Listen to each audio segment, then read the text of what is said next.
خانقاہ ربانیہ نقشبندیہ روحانی معلج پیر مفتی احسن محمود نقشبندی صاحب۔ بسم اللہ الرحمن الرحیم۔ گناہ کرنے کا دوسرا نقصان، حدیث پاک میں آتا ہے، رحمت عالم صلی اللہ تعالیٰ علیہ وسلم فرماتے ہیں جس وقت انسان کوئی گناہ کرتا ہے اس کے دل پر ایک سیاہ نقطہ لگا دیا جاتا ہے، دوسرا کرتا ہے دوسرا نقطہ، تیسرا کرتا ہے تیسرا نقطہ۔ الغرض گناہ کرتے کرتے ایک وقت ایسا آتا ہے اس کا دل بالکل سیاہ ہو جاتا ہے، اور سیاہ ہو کر دل گویا کہ زنگ آلودہ ہو جاتا ہے۔ اگر وہ توبہ نہیں کرتا تو دل کی زنگ اور دل کی سختی بڑھتی رہتی ہے۔ جب دل زنگ آلودہ ہوتا ہے اس کے بعد اس بندے کو جس کا دل زنگ آلودہ ہو گیا اس کو دو بڑے نقصانات کا سامنا کرنا پڑتا ہے۔ ایک نقصان یہ ہے کہ اس بندے کے اندر حق بات کو قبول کرنے کی صلاحیت ختم ہو جاتی ہے، کسی بھی حق بات کو قبول نہیں کرتا۔ یعنی اب نماز پڑھنا حق ہے، اس کو کہا جائے کہ نماز پڑھو، کہے کہ جی آپ پڑھیں میرے پاس ٹائم نہیں ہے۔ روزہ رکھنا حق ہے، اس کو کہا جائے کہ بھئی رمضان مبارک ہے آپ روزے رکھیں، کہے کہ بھئی مجھ سے روزہ نہیں رکھا جاتا آپ روزے رکھیں۔ اب نہ زکوٰۃ دے گا نہ، یعنی کسی بھی حکم کو پورا کرنے سے معذور ہو جائے گا، یعنی کسی حکم کو پورا کرنے کی طرف جا نہیں سکتا کیونکہ اس کے اندر حق بات کو قبول کرنے کی صلاحیت ہی ختم ہو گئی ہے۔ اتنا گناہوں کی وجہ سے دل اس کا زنگ آلودہ ہو گیا۔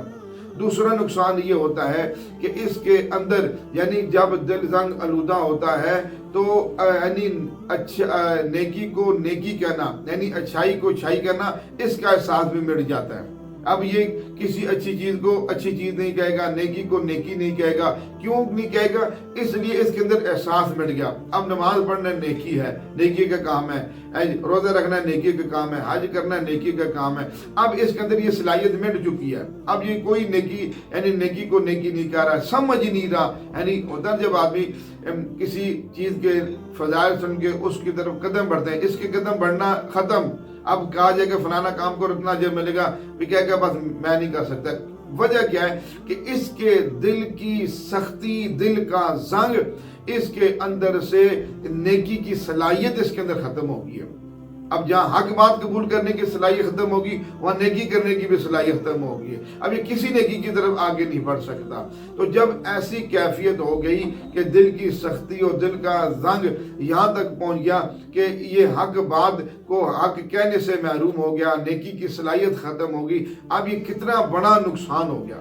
اب یہ گناہ کرنے کا یہ دوسرا بڑا اور اہم گناہ ہے کہ انسان کا دل زنگ آلودہ ہوتا ہے اور اللہ پاک کے احکامات کو پورا کرنے سے محروم ہو جاتا ہے۔ اللہ پاک کی بارگاہ میں دعا ہے کہ اللہ جل شانہ ہم سب کو دل کی سختی اور دل کے زنگ آلود ہونے سے اللہ پاک ہماری حفاظت فرمائے، ہمارے دلوں کو اللہ پاک نورانی بنائے تاکہ حق بات کو قبول کرنے کی صلاحیت بھی ہو اور نیکی کو نیکی سمجھ کر اس پر عمل کرنے کی بھی اللہ صلاحیت کو باقی رکھے۔